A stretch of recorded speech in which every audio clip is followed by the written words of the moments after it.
oleme Katiga tulnud Oviedosse Hispaanias ja hakkame tegema Camino Primitivo rada. See on siis 320 kilomeetrit siit Oviedo linnast kohaliku katedraali eest Santiago de Compostelasse. Ja me just võtsime omale siis need templipassid. Esimese saime kätte. Nüüd hakkame vaikselt minema. Nagu me siit loeme, et siis 2 templit peab päevas võtma, et tõestada raja läbimist. Muidu vist ei lasta meid sinna albergedesse ehk majutusasutustesse. Linnast saime välja, mingi tunnikese oleme jalutanud vaevu. Läks aega seal kaua. Ja leidsime checkpointi, kus saame ise omale templeid panna. Yes. Poes käisime ka, olulisi produkte varusime. Veepudelased meil on mul siin Vino Tinto. Soe on, nüüd on parem. Siin rajal on täitsa mõnus reljeef.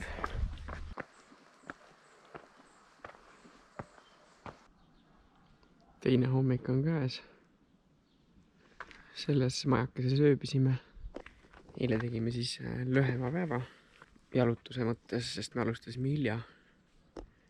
Täna mõtleme teha siuke 25 kilti. Kell on 8 läbi veits. Mõni hetk veel pakime oma kola kokku ja siis hakkame minema.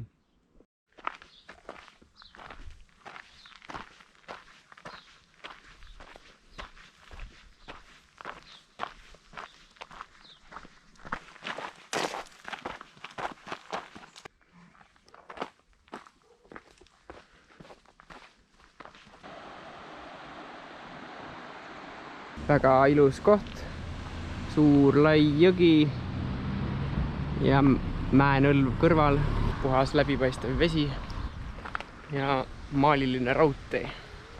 Praeguse päevase jalutuse kogemusel võin öelda, et see on väga okei rada.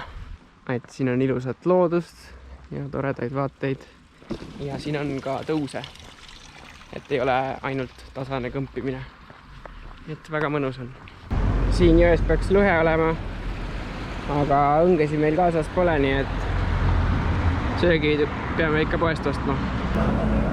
Tulime Grado nimelisse linnakesse, võtame väikse siidri, saiakese, oliive ja puhkame jalga. Hakkame vaikselt tänase päevaga lõpule jõudma. Kuskil siin peaks olema meie see alberge, kuhu me tahame täna magama minna. Nii, siin see on. Tulime kohaliku saiapoodi. Vaatame üle, mis siis valikus on.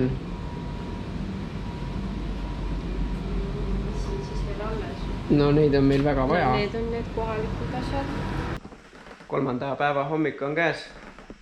Siin me täna magasime. Hakkame vaikselt minema sättima. Öö oli päris soe. Magamiskotti väga peale ei pidanud võtma. Ja siis see tähendas seda, et sääsed sõid ära meid öösel. Päris tüütu. Ilm on täna siuke niiske võitu. Hetkel ei saja, aga kotidele panime katted peale. Täna on siis mõttes kõndida kas 20 kilti või 30, vahepeal ei ole midagi. Ja see 30-ne on selles mõttes pikk, et tõusumeetrid on ka omajagu mingi 1200 või 300 äkki. Vaatame, kuidas jaksu on, selle järgi valime päeva pikkuse. Väike kultuuriminut ka vahele. Et siin on siis tegemist Põhja-Hispaaniale iseäraliku viljahoidjaga. Et tal on siuksed huvitavad jalad, et närilised üles ei saaks. Ja seisab siin üleval sellepärast, et oleks kuivem. Ja need on siis siin igal pool. Osad on korras, osad on veits lagunenud, aga kõik näevad ühesugused välja. Et siin 20 meetrit eemal on kohe järgmine. Paistavad päris vanad olema. 1,5 kilti oleme jalutanud. tänane päev hakkas kohe sealt kloostri kõrvalt, kus me ööbisime, tõusuga. Nii et nüüd rühime järjest üles mäkke. Siin kasvavad ümber eukalüptipuud. Täna on nagu niiskem ilm ja siis on niisugune mõnus eukalüpti lõhn üleval.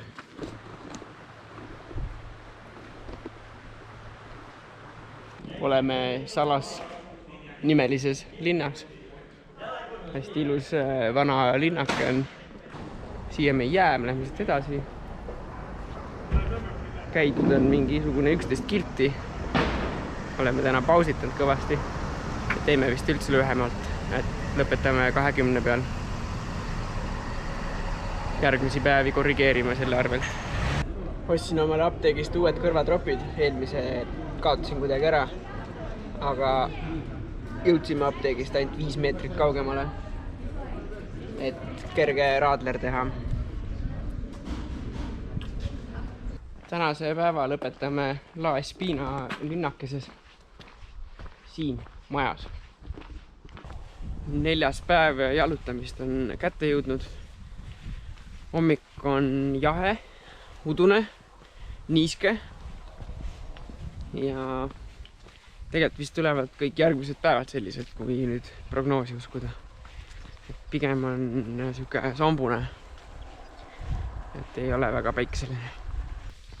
Eile ma bronnisin meile privaatse toa ette, aga siis kui kohal jõudsime, siis tuli välja, et me olime ainukesed külalised üldse seal Alperges, nii et saime terve maja hoopis endale.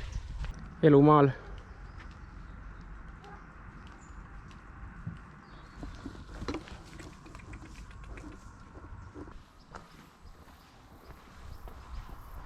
Tänane päev tuleb ikkagi plaanitust lühem.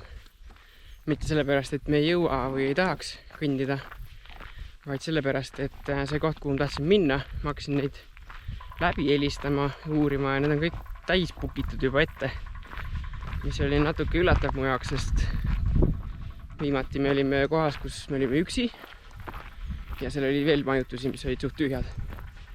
Aga asi on vist selles, et see koht, kus me lähme, nüüd siis lähme Campiellosse, et sealt natuke edasi läheb T2 ja siis seal on suht pikad lõigud, kus ei ole majutusi ega pood ega midagi, vaid on mingi siuke paarkümmend kilomeetrit läbi ja üle mägede jalutamist. Ja siis sellepärast sihivad kõik sinna enne sinna hargnemiskohta ööbimist. Rajal on nagu suht vähe inimesi näha, aga ega need majutused nagu mega suured ei ole ka. Täna vist, kui ma õigesti arvutasin, lõpetame kuskil 25 kilomeetri peal. Täna olime päris tublid. Kõndisime 5 tundi, 40 minutit ja 25 kilti selle aega. Ja väga palju pause ei teinud. Jõudsime oma sihtkohta juba kella 3 paiku. Nii et nüüd siis väike pesu ja riiete hooldus ja täna prooviks kuidagi nagu seda normaalset õhtusööki saada, et iga päev oleme siin saia söönud ainult. Et hispaanlastel on niisugune huvitav rütm, et õhtusööki saab alles suht hilja, aga me oma kõndimispäeva ei lõpeta väga hilja. Nii et vahepeal tuleb siis õlut juua ja snäkkida veits ja oodata ja puhata. Aga ega see nagu väga halb ju ei ole. 5. päeva hommik on käes. Täna ärkasime veits varem, kõik hakkasid juba sahmima kuskil 6-7 vahel. Praegu on kell 7:50 ja oleme juba söönud, joonud ja teel. Siin lähme paremale. Teeme Hospitales ruuti, mis pidi olema esimene rada või algupärane. Siit on mingi hetk tulekahju üle käinud. Päris siukene müstiline maastik selle tõttu. Udu sees siuke põlend mets. 5 sekundit tagasi ei olnud mitte midagi näha. Kõik oli udus. Enda ette nägi paar meetrit ja siis järsku kadus kõik udu meie ümbert ära. Ja isegi sinist taevast paistab. Jõudsime just 1 kilomeetri kõrgusele ja siit avanevad siuksed uhked vaated. Natuke on udu taga peidus ka muidugi.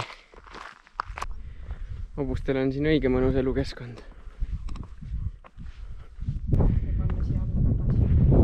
vihmasadu on järgi jäänud. Nii et võib ära võtta selle.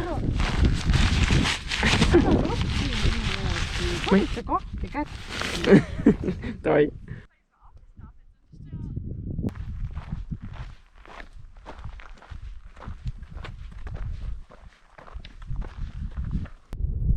Tänane trass on ikka väga äge. Väga vingeid vaateid on.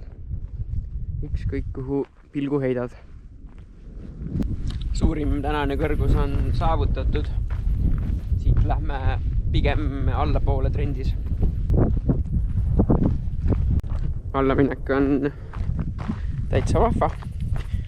Keppidest oleks kasu. Meil keppe kaasas pole. Aga põhimõtteliselt siia rajale täitsa võiks võtta. Et siin on piisavalt tõuse ja laskumisi ja maastikku. Aga ilma saab ka kenasti tehtud.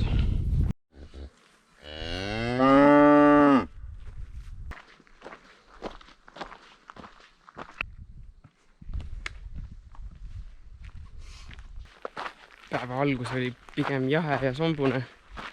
Nüüd on siuke tunne mõni tund hiljem nagu kõrbes kõnniks. Päris palav on. Muidu meil on circa 5 kilti veel minna. Raskem osa on selja taga. Nüüd on ainult alla mäge.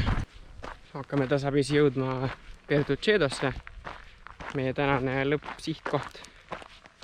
6,5 tundi on jalutatud. Kell saab kohe 3. Mis tähendab seda, et meil eriti lõunapause ei olnud, sest mäed olid. Seal ei olnud kohvikuid.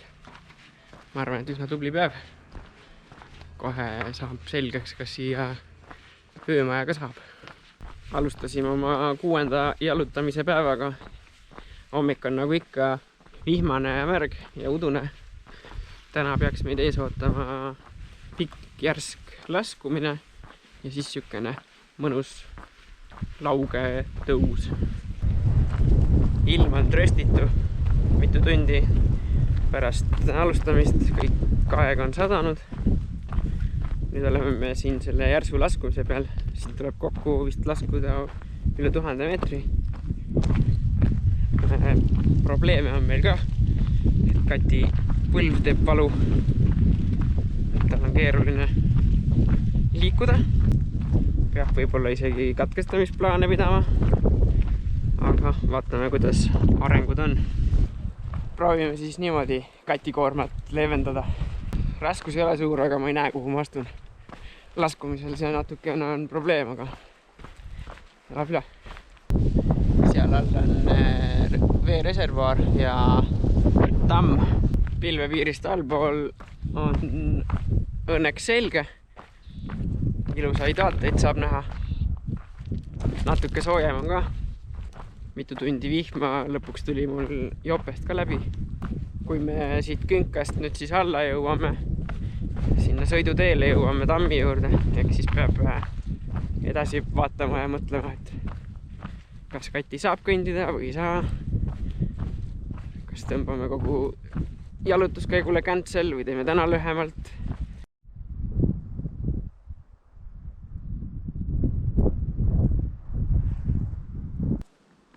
Tamm paistab. Natuke on veel jäänud laskuda. Siis saame sealt üle.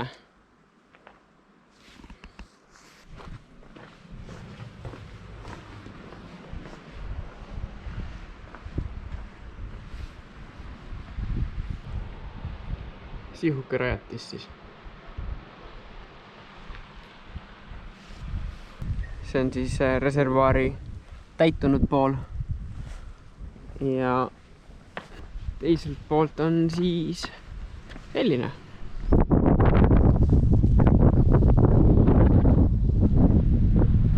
Tuul puhub alt üles. Alles mõnda aega tagasi tulime sealt Nõlva pealt alla. Läksime üle tammi ja siis veel kollases majas tegime väikse heine. Ega siis ainult kannatama pea. Kohv kulub ka ikka ära. Tudeerisin kaarti ka. See Nõlv, kust me alla tulime, on vist üldse kogu terve selle raja kõige pikem ja järsem laskumine. Nii et hullemaid põhimõtteliselt rohkem ei tule. Vist saime selle põlvevaluga ka praegu kontrolli alla. Et see on laskudes hullem. Ja täna me enam ei lasku. Nüüd meil on vaja mingi 500 meetrit tõusta. Mis on ka valus ja ebamugav ja paha, aga natuke vastuvõetavam kui laskumine. Uus hommik on jälle käes. Mul on juba vaikselt meelest läinud, mitmes päev hakkab. 7. või?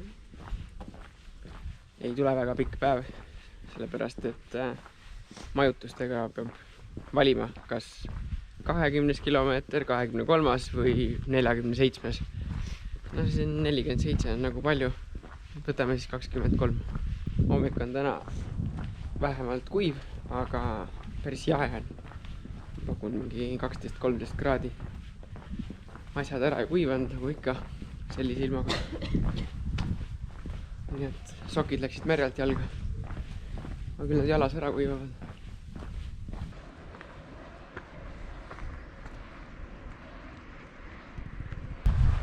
Mõni kilomeeter tagasi tegime kohvikus päeva esimese kohvi ja samas kohas ka vahetasime maakonda. Nüüd oleme Galicias, enne olime Asturias. Galicias suudetakse meetri täpsusega rajapikkust mõõta, see on väga muljetavaldav. Ühed prantsuse naised andsid Katile põlvesideme. Ma leidsin talle rulaatori. Nüüd on oluliselt lihtsam kõndida. Eks ju? Ei. Okei. Abivahend on natuke vales mõõdus. Otsime uue. Tulime just Fonsagrada linnast läbi. Tegime seal 2-tunnise lõuna. Sest see on vist, kui ma ei eksi, siis selle reisi jooksul esimene koht, kus saab lõunasel ajal sooja toitu. Tegime seal 3 käiku lausa. Ja hinna sees oli ka loomulikult pudel veini. Siis käisime shoppamas. Ostsime produkte õhtuks ja hommikuks. Et kui muidu on need rändurite hostelid, siuksed tagasihoidlikud purkad, siis täna on meil täitsa korralik hoone kohe. 8. päeva hommik on käes. Hästi ilus, selge, kuiv ja päikseline ilm. Päris jahe on, et me oleme ikka veel kilomeetri kõrgusel.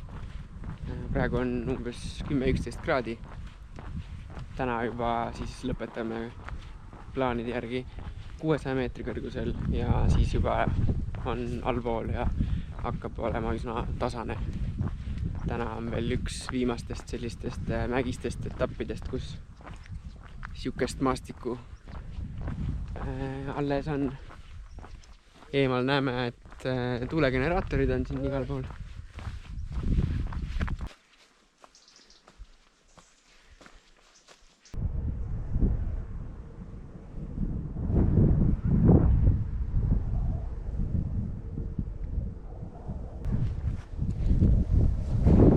Õige tore kohvik on teile jäänud. Saab vast ühe kohvikese, templi. See oli ülimõnus kohvik. Sõbralik teenindus ja head toidud ja mõnus kohv. Uurisime siin võimalust, et äkki Kati läheb siit järgmised 20 kilti taksoga. Või selle bussiga tähendab, aga buss läheb alles 3 tunni pärast. Nüüd siis juhtus nii, et umbes 15 kilti on tänast päeva veel minna Castro Verdesse. Aga nagu me juba eile kaalusime seda varianti, et Kati bussi peale panna, siis nüüd teeme selle ära. Ja bussiga siis sellepärast, et põlve säästa, kuna põlv valutab. Ja noh, nii oluline see värk siin ei ole, et peaks läbi valu kannatama liiga palju. Natuke on võib-olla okei. Siis otsustasime bussi kasuks. Järgmistel päevadel peaks olema üsna tasane maa. Ja me saame ka oma sükest varupäeva kasutada. Saame päevad teha natuke lühemad. Nii et ma loodan, et meil õnnestub ikkagi lõpuni jalutada. Kui õnnestub, siis vahepeal varuplaan on, et teha mingid lõiked all bussiga äkki. Aga et päris katki ei tahaks, et jääks. Aga noh, võtame päev korraga ja vaatame, kuidas läheb.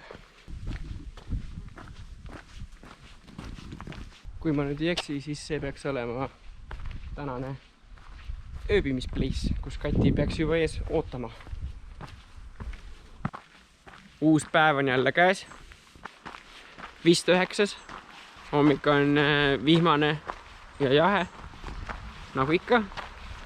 Ja täna jalutame siis Castro Verdest Lugosse. Lugo on selline suurem linn, seal peaks olema erinevaid majutusvõimalusi, söögikohti ja nii edasi. Jõudsime Lugosse. Siin on vihje, palju siit veel lõpuni on. Sota.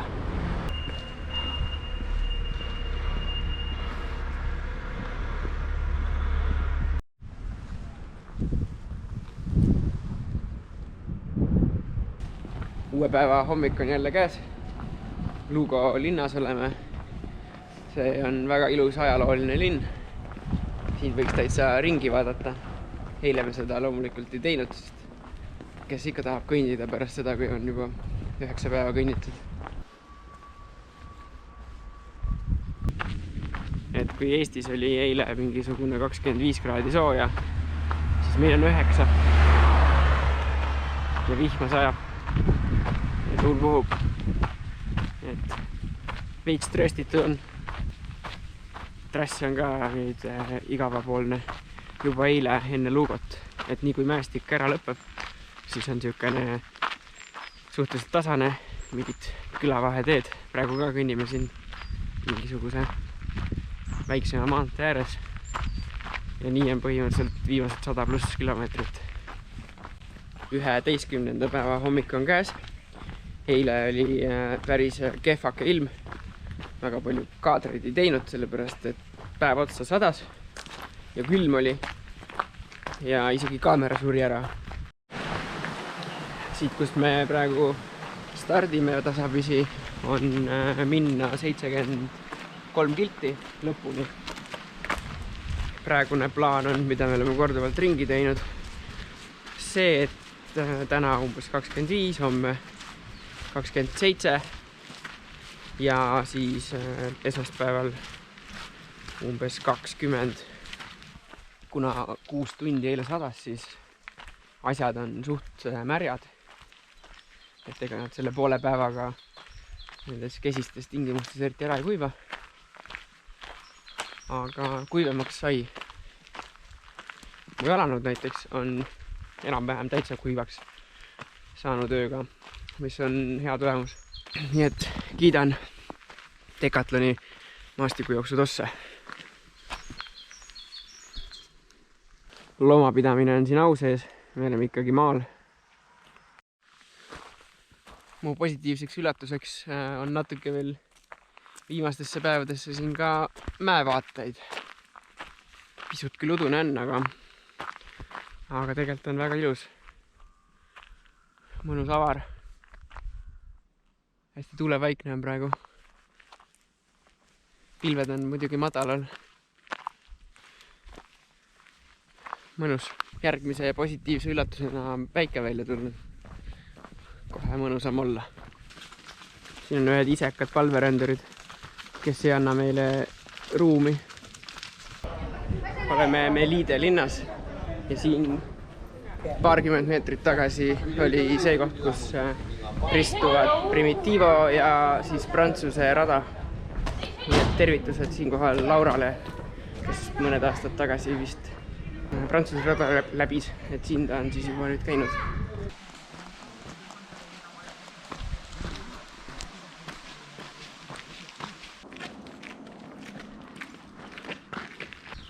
Eelviimane hommik on käes, pühapäev. Erinevalt paljudest hommikutest on hästi ilus ja selge, aga endiselt väga külm. Hakkasin seljakotist juua haarama, tuli välja, et kumbagi pudelit pole.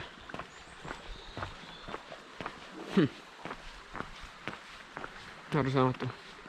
Ega me olemegi ainult selle sertifikaadi peal väljas.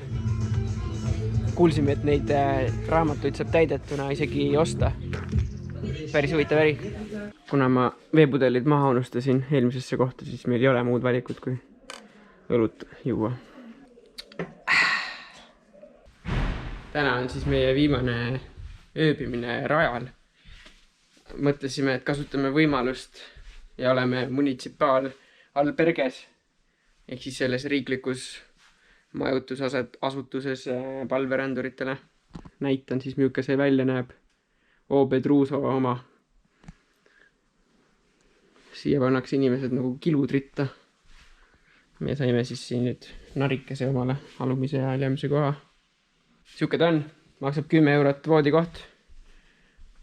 Enamasti me olemegi umbes sellistes olnud. Vahel harva oleme võtnud, ühe korra oleme võtnud eraldi toa ja ühe korra sattusime sellisesse kohta, kus me olime lihtsalt üksi terves majas. Vaata seda kööki, lihtsalt see on nagu... Köök on päris hästi varustatud, aga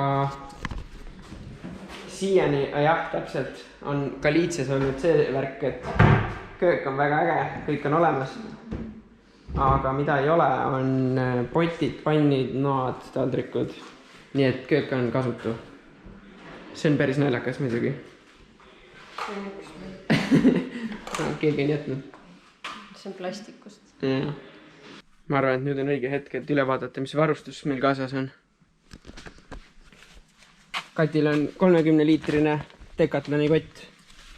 Mul on 40-ne. Kuidas ütled, Kati, kas see on piisav? On küll. Kui kahekesi olla, siis on see kombo väga hea. Üksi olles 30 on siuke hea piir, et 30 paneb piiri ette, et mõttetu kraam jääb maha. 40 on siuke, et siin on ruumi ka toidu jaoks, mis on eraldi kott mul. Ja siis on siin muidugi pusa, jope, need on enamasti seljas olnud. Riided, seal ei ole eriti midagi üleliigset, pesuvahendid, mingid laadijad ja asjad. Magamiskott, mida on vaja olnud mingi 3 või 2 ööl. Lina, siidist talus lina või siuke magamiskott, seda kasutan iga öö. Siis on siin hädaolukordadeks pivi. Isegi siuke asi on mul kaasas, äkki murran kuskil mäe otsas jalaluu, pean ootama kedagi päästma, saab sooja peitu minna. Ja rätik. Ja siin üleval on meditsiinipakike, vihmakile ja teine vihmakile õmblemiskomplekt, mida on isegi vaja läinud. Ja ongi kõik. Ega rohkem polegi vaja. Eraldi jalanõud pärast matkapäeva jalga panemiseks mingid sandaletid või plätud. Ja that's it. Muidugi, kõige olulisem asi. iPad. Seda ma kaasa võtta ei soovita. Kaalub terve kilo. Suur osa koti raskusest on seal. Külje peal on joogipudelid. Üks on täna poest ostetud, sest ma kaotasin enda omad ära. Teine on Kati oma. Nii et jah, selle 2 koti loogikaga ma saan suurem osa raskusest endale võtta. Kati kott on ülikerge. Viimase päeva hommik on käes. Ärkasime täna kell 6. Nüüd on kell umbes 6:30. Et saaks varem ja juba hommiku pimeduses minema. Ja äkki isegi õnnestub kella 12 ehk keskpäevaks kohale jõuda. Kuigi see ei ole nagu range eesmärk omaette.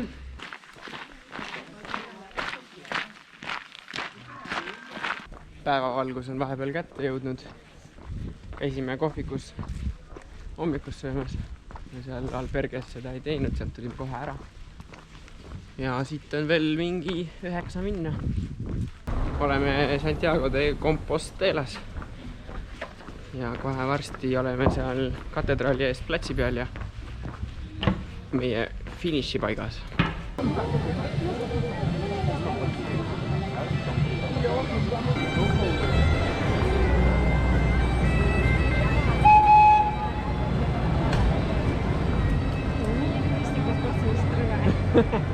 Muidugi on. Turistide hordid on metsikud, aga ongi kõik. Siin me oma raja lõpetame. circa 320 kilti jalutatud 13 päevaga. Et ühe suure kiriku ette jõuda. Miks mitte? Never again. Mis raja järgmiseks teeme? Mitte ühtegi. Ma arvan, et teised rajad peale Primitivo on igavad, nii et midagi muud peab tegema. Või rattaga näiteks. Ja pikemalt. See võib mõte olla.